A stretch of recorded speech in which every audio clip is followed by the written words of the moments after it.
Everybody, welcome back to the Cows channel. How amazing is we are here. And we are here for one reason only, because the last video I did on this earlier in the week may or may not have been me just drooling like an idiot. But that's okay, because this game is amazing and I'm going to be looking forward to playing it.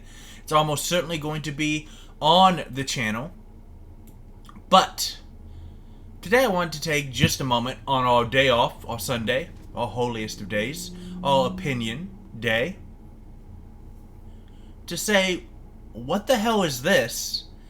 And why are nerds like me freaking out? So, let's just look into it. We're not going to super deep dive into this. We're only going to look at the Steam page. We're going to see what it's all about.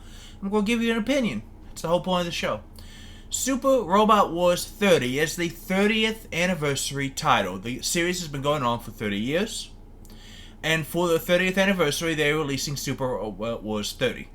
There's actually been more than twice that number of games released in the 30-year time frame, so don't sweat it too much. If you don't know what Super Robot Wars is, it is a strategy turn-based role-playing game. Now, turn-based is a very good description because you move all your units and then the enemy side gets to move all their units and then you move all your units. Strategy is a little harder to justify. It's not the deepest strategy. It is a lot of fun. I'm not going to lie to you, but it's not super deep. Role-playing, I mean, they're all skill trees and upgrades and everything, so it's accurate, but you know, especially after all these action games and shooters realize that RPG mechanics fit really well into making them a deeper, customizable game, the term RPG gets thrown around a lot. But this is, and also it says visual novel here. I have no idea why. What did you guys choose? Strategy, sure, a little light on it, but yeah. Role-playing game, okay. Simulation, sure. JRPG, strategy RPG, turn-based strategy, turn-based tactics. Visual novel, I mean, that's how they move the story, but it's not really a visual novel.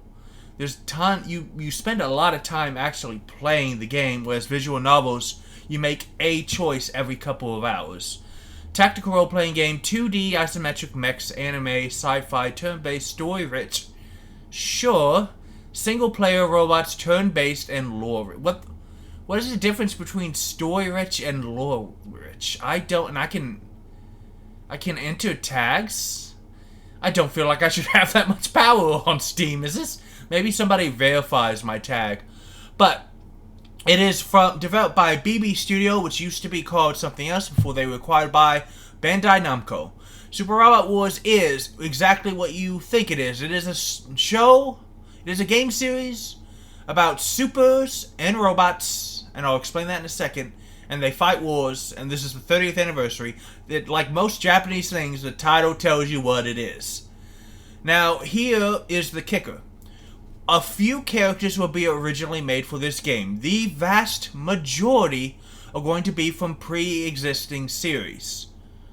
Like this one. This is Voltes 5. He is super old. It's like from the 70s, if I remember correctly. But you're going to get him and the people who pilot him as a playable unit in the game. Like a lot of Japanese RPGs, one of the accurate things to say is that you're going to get way more people than you're ever going to be able to use in a single stage or combat. And that's actually a good thing, because if there's like a game series in this game that you don't like, you might not have to use them more than once or twice in the game, and then you just move on. But here's a screenshot of this. We also have, look at this monstrosity of awesomeness. That's beautiful. This is Mazen Kaiser Infinity made. That's amazing. Here we have Jay Decker. Jay Decker is something else that I've never seen, like Combatler, Voltes, Combatler. I don't even. Is that Voltes or Combatler? Some idiot's going to. Actually, I'm the idiot if I'm getting it wrong. But as you can see, it's got screenshots of the different characters and robots that you're going to be able to play. It is releasing on the 27th. It is single player. It's going to have the achievements. It's going to have full controller support. Trust me, that's a good thing. It's going to have Steam Cloud.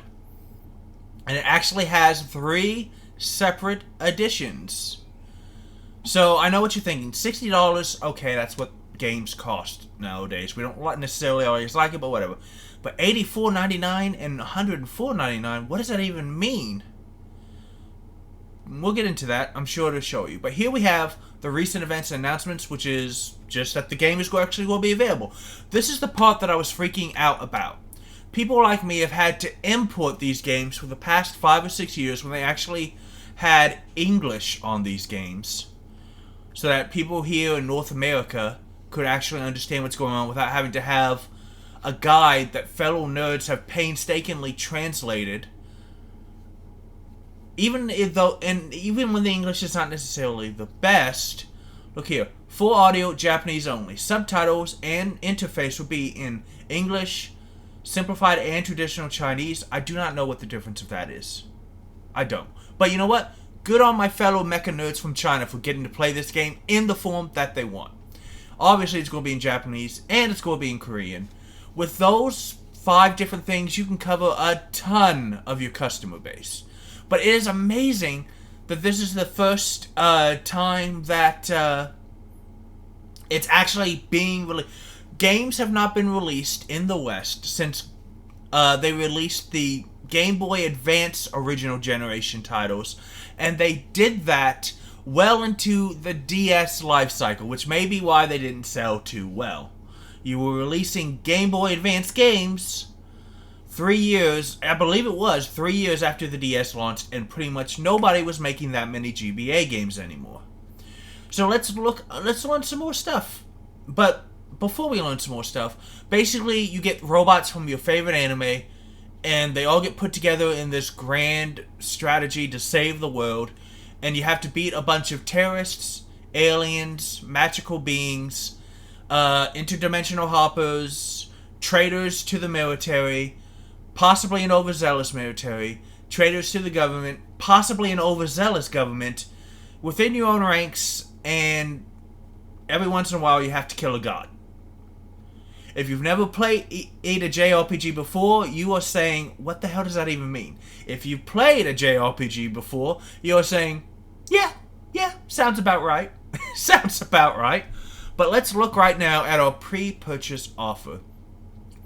Bonuses 1, 2, and 3, as well as if you've ever played the original generation like I do, this is Cybuster. He is the first original that Banpresto, now within Bandai Namco, actually ever made for Robot Wars.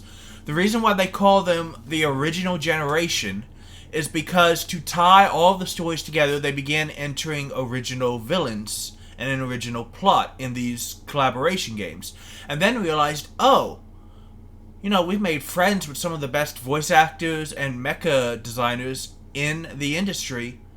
We could just make original characters. And that's what they did.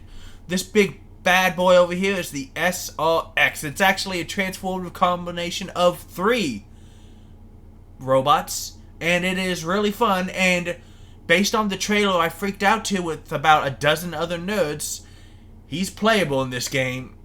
And it's amazing.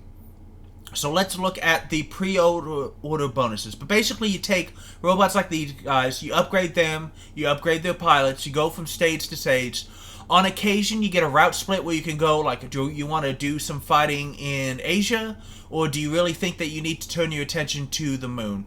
The story, sometimes there's multiple endings, but usually there is a good ending and a great ending if you've done enough.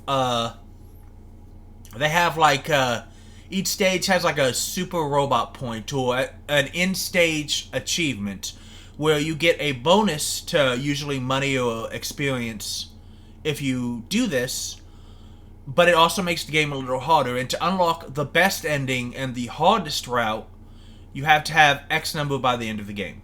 Is this game going to do it? Probably. It's in most of them. I can't say for sure though. But that's the game in a nutshell. When we play it, I will explain it better and you'll actually be able to see it. But let's look. We have pre-purchase offers, and we're going to go over the additions real quick. So your pre-order bonuses are as follows. First, you get the Spirit of Steel. You get the SRX playable in your game. You get something called a Striker Scope, and something called a Defender Arm Enhancement Parts. The best way to explain that is that in most RPGs and turn-based strategy games, a unit is one person. It is a robot, it is a knight, it is one thing. In Super Robot Wars, your units are made of two.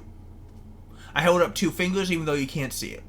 You have both the robot here, and then you have the pilot or pilots that use the robot. And they use different resources in the game to improve. So you will be able to improve your pilot and improve your robots. The parts are like a sword, a shield, and armor for your robots. Each robot has between 1 or 4 slots, depending on... I don't even know how they figure out what the balance is of how this one should have 2 and this one should have 4. But they figure it out. And you can equip whatever you want. And then with the pilots, instead of equipables, they have skills. And you have X number of slots per game. And you decide what skills do I want. That's going to further customize your pilot, hopefully make them better. We also have the mission, Lord of We're going to have to pre-order because I want this stuff. I really do. Because I want to be able to play with Cybuster. I want to be able to play with SRX. But we have the mission, the Lord of Elemental. So I'm guessing that unlocks a mission where Cybuster... It's a running gag in this series that Cybuster gets lost, quote-unquote, a lot. Because the pilot is really bad at it. And he will, just magically appear in other games. But we will get the Cybuster, the Cyclone Booster, and the Sky Charm enhancement parts. I'm going to guess with both of these pre-order things. You see how it has one unit and 2 parts? The parts are probably going to be pretty good fits for the unit that they come with. Which is fine. We have the Special Starter Pack, which is the Military Academy 30 ID enhancement part. I have no idea what the hell that means, but it's probably just a cool... Most of the time with these pre-order bonuses, they're cool little parts that really help at the beginning of the game, but they're not... They're considered about mid-tier. By the end of the game, you're going to be able to buy or find much better parts than these. They might still be on your units just because of how many units you'll be using, but they're not the end-all be-all. But we're also going to get 50,000 credits. Credits are money. 50,000 at the beginning of the game is a lot. 500 pilot points. Pilot points are what you use to upgrade your pilot skills. And again, 500 is a lot. 3,000 MXP. If I had to fathom a guess, the most recent games were VX and T, and they had this special thing where you could unlock like army-wide bonuses. I'm guessing that 3,000 MXP is the army-wide bonus currency that you'll be earning in-game. I can't say that for sure, but it's a pretty good guess. So that's what we'll go with until I'm proven dumb. Which is a 50-50 slot. Place your bets now! We also have the pre-order bonus enhancement pack, which is the Accelerator 30 enhancement part, another 50,000 credits, another 500 PP, another 3,000... You can tell these guys have been making a mobile game for Japan recently because, holy God, man, they've learned people love it when you throw currency at them. But yeah, I'll probably be pre-purchasing this after I make the video. I'm pretty tempted to do this just because of, I really want to support these guys and I'm a nerd.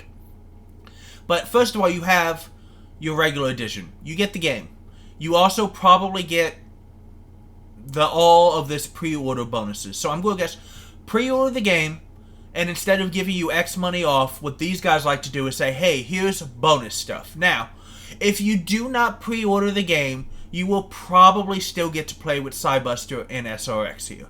What usually happens in the pattern that they've developed the last 3 or 4 iterations is that these units will appear much earlier in the game, and you will have extra units to use on the early stages, which will make the game a little easier, but that's okay. Oh, also, these things don't get used up, so when you do New Game or New Game Plus, you'll still be able to play with this stuff. If you don't pre-order, what's going to happen is these guys are going to appear later in the game. And that's okay too. And you don't even have to use them if you don't want to. But for nerds and longtime fans like me, it's really cool. If you get the deluxe edition, you get the full game and the season pass, which is DLCs 1 and 2. This is something that really interested me. Each DLC will have 9 playable units, including 2 who are from Super Robot Wars OG. These are your OGs. They have confirmed SRX and Cybuster do not count to these 2 DLCs. You also get 13 additional area missions. Are these side stories? Are these grindy places? I don't know. I don't care. It's gonna be fun. It also get early access, which means it will unlock the DLC content 2 days before they're available for sale for other people. So I don't know when the DLC is coming out, but it's just pretty cool. You will also get this season pass special mission 1, which is going to give you another 150,000 credits, another 1,500 PP, 7,500 MXP, and the SP Regen and Dash skill programs. If you don't know what those are pretty valuable skills to put on your pilots. They cost a lot of PP. In fact, SP Regen and Dash are probably worth somewhat close. Well, they rebalance, but I don't know how much. SP Regen and Dash could potentially be worth a lot of 1,500 PP, so you're going to get some really good stuff. You're also going to get Season Pass Special Mission 2, which gives us the Assault Adapter, the Sniper Kit S, SP Getter, High Performance Radar, Mega Booster. Sniper Kit probably increases your range. Assault Adapter probably makes you function well in a lot of different terrains. SP Getter probably refills your SP, which is your magic points or equivalent in this game. High Performance Radar, since the Sniper Kit, I don't know off the top of my head. The Sniper Kit may be range, or the High Performance Radar may be range. Either or of them could also be increasing your ranged attacks. It could be increasing your crits. I don't know. Mega Booster is usually adding movement to your units. We also have the bonus mission pack, which is 15 side missions separate from the main story, and clearing them will reward you with extremely valuable enhancement parts. So, that is really cool that you can do that, because you're going to get a chance to get more XP and more money probably, but also you're going to get some really good enhancement parts, as well as the mission pack special mission, which is another 100,000, 1,000, 5,000, and another SP Getter enhancement. It's probably refilling your SP, that's why you're getting 2 of them. Those are, you only get to use them once per mission, so, you know. That's really cool. But then you can get the Ultimate Edition. What is the Ultimate Edition? You get the full game, the Season Pass, DLCs 1, 2, early access to them, Season Pass 1, Enhancement Pack, Season Pass 2, bonus mission pack, bonus mission special edition. But you're also going to get the premium sound and data pack, which is 31 anime themes and soundtracks, 15 original songs, and 51 reference images. It's just something, hey, here's some cool little bonus stuff that you're going to get. But you're also going to get the sound and data pack special mission, which is going to reward topological site enhancement. But what does that even mean? Another 100,000 credits, another 1,000 pilot points, and another 5,000 MXP. You're going to be big ballin' from stage 1. My voice is cracking like I'm hitting puberty because holy God, praise be on this glorious Sunday to the riches that we have been given. But yeah, basically, if all you care about is I want the game, buy it early, you get a bunch of cool bonus stuff. If you say I really like this game and I want to support them, buy the deluxe edition, you get a ton of other stuff. If you say, hey, I want to super support these guys, buy the Ultimate Edition, get some reference images that they used to make the game, get a bunch of songs, and get even more parts and monies. Now, I know what you're thinking. $105 is a lot of money. And it is. But it's also less money. Allow me to explain. If you were a nerd like me and you want to play this game, before they did this, you had no choice but to import. You had to, well, you had two choices. You could either import, which means you had to talk to a Japanese company that would sell you the game. And what they would do is that they would mail the game to you. But here's the thing. It was usually about another $10 to $20 more expensive than the regional equivalent. So you probably paid $69 to $79. You know, it's the markup, it's what you are. But here's the other thing. You had usually two options. You could choose standard mail, which cost you a little bit of money. Maybe $5 to $8. But standard mail meant that it came 3 to 4 weeks after release date. So you're playing this probably after Thanksgiving. Or you could do first class air mail, which is what I did. Air freight, air mail, whatever. First class all the way, baby. It pretty much guaranteed that the game would get to you on release date, and they were very good at it. I'm not trying to badmouth them, but it cost at least $19.99. I think $19.99 was usually what I paid. So I was dropping close to 100 bones already just on the regular edition. If I wanted the deluxe edition, I was already breaking 100. So, yeah, you're paying money, but you are saving between $20 and $40 minimum than if you were to import this game. As well as the fact that it's digital, it's much easier to get all of this. The other way to do it is you could make a Japanese version of, or another Asian nation version of, like a Steam. Not Steam, excuse me. Yeah, you could do it on Steam. You could do it on Nintendo Switch. You could do it on PlayStation. Back when they had a Vita, you could do it on Vita. But basically, it was just, hey, you tell them that you lived in Asia when you didn't actually live in Asia. I don't know whoever did this. I'm not going to knock on anyone because I ain't no snitch. Snitches get stitches. You would have to use regional equivalent money, which was a pain in the rear because you also had to pay the currency conversion.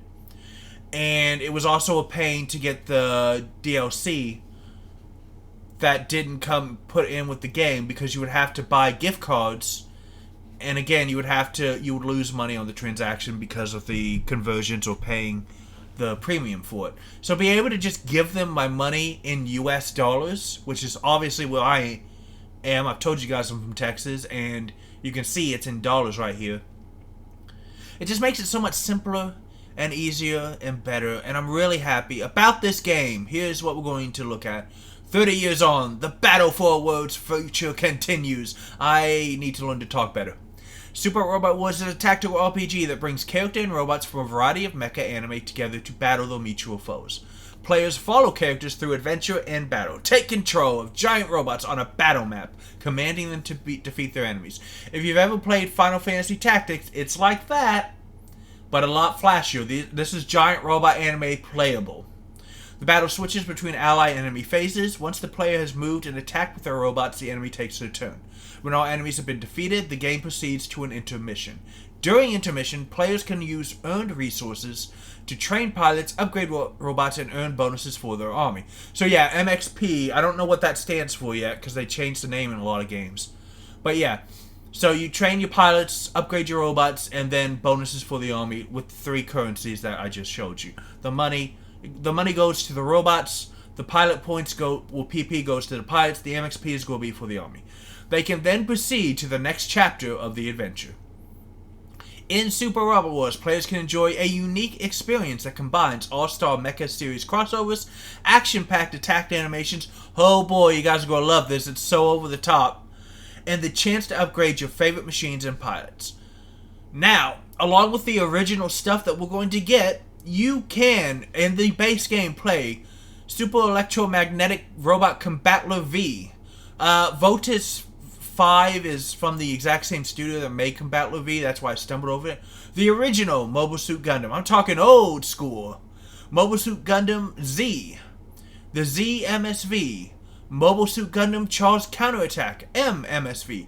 MSV is kind of like a side story that they did. I haven't seen a lot of them, but it's basically where they introduce new units, characters, and plot stuff that doesn't really always change the main story, but it gives you more stuff. We also have Mobile Suit V Gundam, which is Victory. Mobile Suit Gundam NT narrative. I know what you're thinking. Cal? A significant chunk of this is Mobile Suit. Not that one, excuse me. But more than a half dozen of these words are from, Mobile Suit Gundam. Well, Bandai makes Mobile Suit Gundam, and they don't really have to pay themselves to put their stuff in. As well as, it's a well-known fact, especially in Japan, merchandise for mecha stuff and their properties goes up if you get featured in a Robot Wars game. So yeah, they're going to take some slots, and they're going to push their own series because they know we can put out new merch too, and we make a lot of money.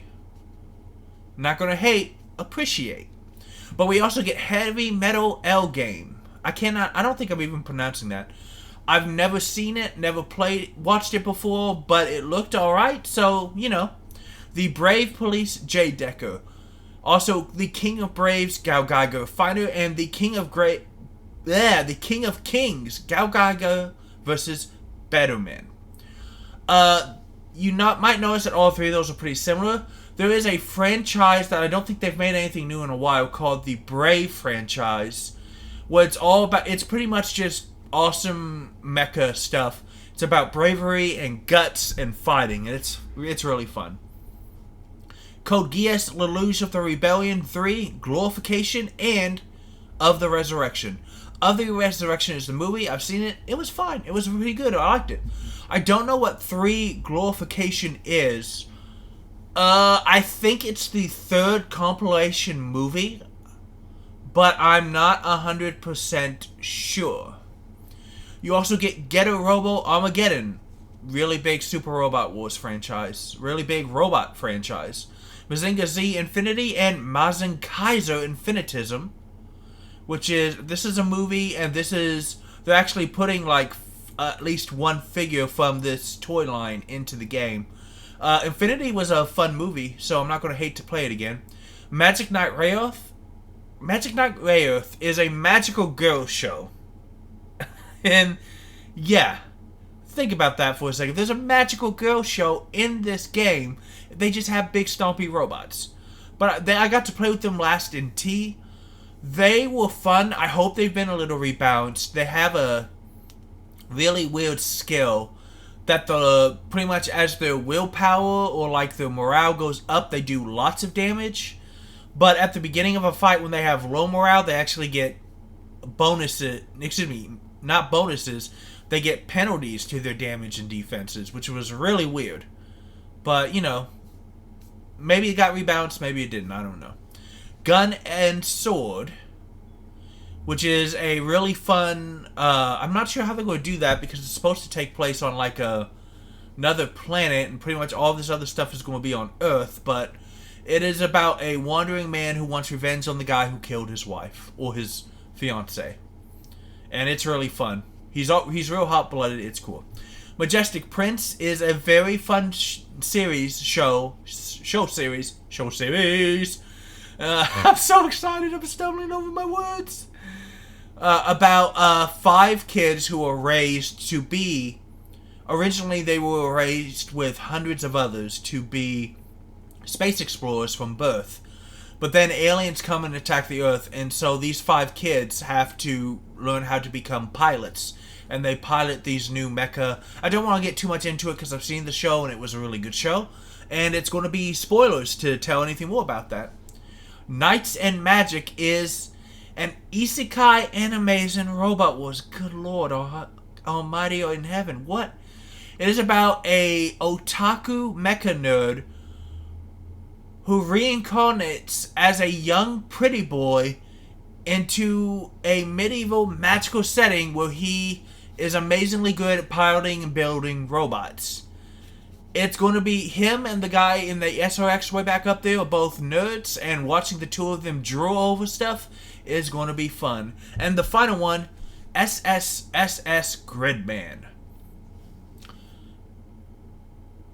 I'm not going to spoil what's in that show in case you guys want to watch it. It's really fun. But I don't even know how they're going to fit that one in here, really. But I'm looking forward to it. And then here we have, Uh, it's not really going to be very huge qualifications. I'm not worried about that. I'm pretty sure that this will play it. But yeah, that is Super Robot Wars. Tell me what you guys think. What you hope is in the show. What you hope is in the DLC.